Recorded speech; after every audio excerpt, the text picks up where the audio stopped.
don't make us think twice. And I think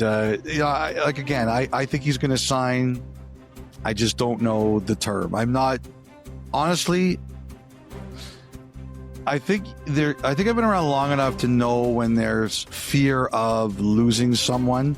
I don't feel that here. I just don't. All right. That's very good of you to calm the waters. You usually like to do the opposite. So I'm hearing you out this time. It's summer. Everyone's supposed to be happy. Slackwater. This is happy time. This is happy time. Happy time. Yeah. That's great. Los Angeles Kings. Big spenders, particularly on the back end, Elliot. $30 in total committed to Brian Dumoulin and Cody Ceci on the blue line. There's the addition of Perry. I think that's under the salary cap. Didn't I say $30 million? You said $30. And I knew what you meant, but I just was like, someone's going to say, hey, Bukowskis, it's $30 million, not 30. So I'm just stopping you here. That's right. It's me. I thought I was doing you a favor. I know. This is the most attentive you've listened to me all season. I know. Usually I'm just dozing off at this point. That's right. You and our listeners. Okay. $30 million total to Dumoulin and Ceci. We mentioned Corey Perry. Yoel Armia's in the fold. Anton Forsberg to shore up the goaltending. Ken Holland's first offseason at the helm in Los Angeles. Naturally, with some of the moves that he made, Elliot, there was a lot of reaction to it. What do you all make of it of the in work? my DMs? What the hell are we doing? So what do you make of it? A Kings fan. To me, it's exactly the same thing he did in Edmonton, right? Brought in veterans and tried to improve the team around the edges. Where did LA lose last year to Edmonton? Well, they had the series up. They didn't get the puck out in game 4. That hurt them. But also, as that series went on, like the fourth line, hammered by Edmonton. The third defense pair, hammered by Edmonton. The Gavrikov was exhausted. Like, those guys were exhausted by the end of that series, and Edmonton ran circles around them.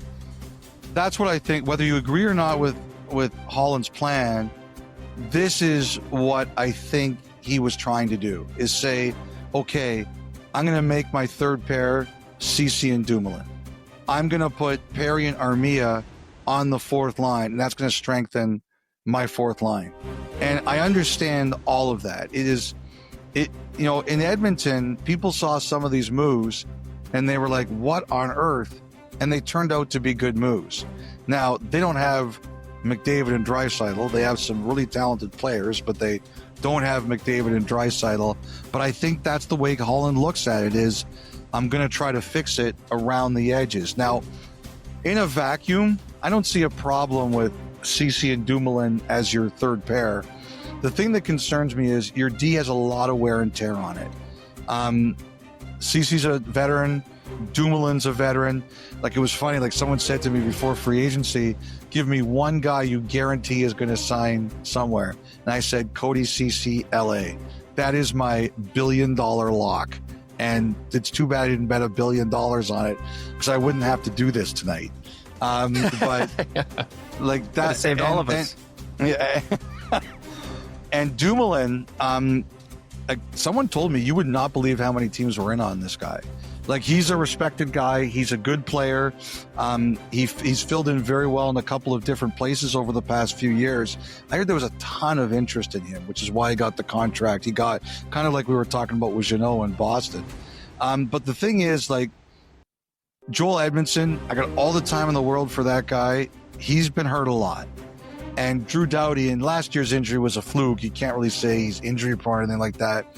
Like, there's 4 guys there, Ceci, Dumoulin, Edmondson, Doughty, that are older guys who've got a lot of mileage on them.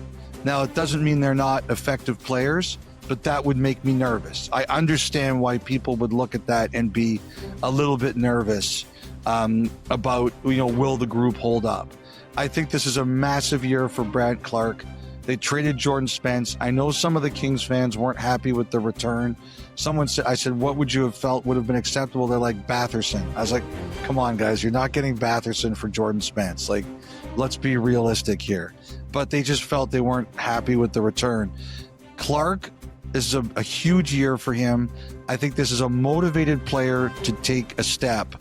But the thing is, there's onus on the Kings too to let Clark grow. Like, it can't just be, oh, here's a mistake, we're losing confidence in him. He's gonna make mistakes. Everybody makes mistakes. His end of the bargain is not making the same mistakes all the time, but they really have to commit to this guy for regular shifts, 80 games. It's time.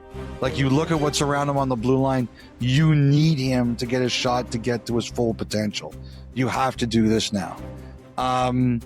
You know, I think it'll be interesting. Kempe, I think he's going to want a big number, very big number. So it'll be interesting to see, do they get him signed? Does he go into the year unsigned?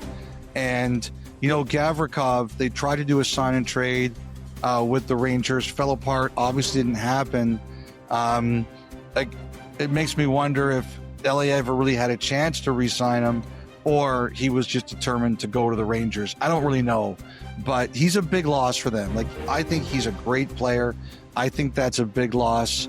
I do think they went, like we reported in our pod after the draft, that Rasmus Andersson had turned down a deal, or a team didn't make a deal with Calgary because Andersson wouldn't sign long term.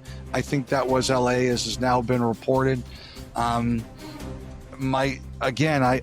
see what Holland's doing because I've seen it done before. My concern is the mileage on that blue line. Like, I'm a little worried about that for them. And you mentioned Brandt Clark. Like, we see examples of it all the time. It's like our teams forget, you know, almost some of the reasons why they drafted a player where they did. Like, it's all the things that wowed them about what they did in junior, and they're trying to, in a way, coach a lot of it out of them. Now, there has to be compromises in certain cases, for sure. But at the same time, as you say, the Kings being willing to bend, you still got to allow the player that made you excited in the first place do some of the things that got them, in a lot of ways, to this the NHL. has to go both ways. This has to go both ways. He can't make the same mistakes over and over again. He has to buy in, but they have to let him be untethered. He can't be looking over his shoulder. Can't play like that. The San Jose Sharks, one of the funnest teams to watch last year. Didn't win all the time, but a lot of entertainment there with who they had in their lineup and what is still to come. I mean, you see now Michael Misa's added to the mix and who they have in the draft. So you can envision what this could look like in a few years if all goes well. But how does Mike Greer handle the in-between? Who was your third grade English teacher?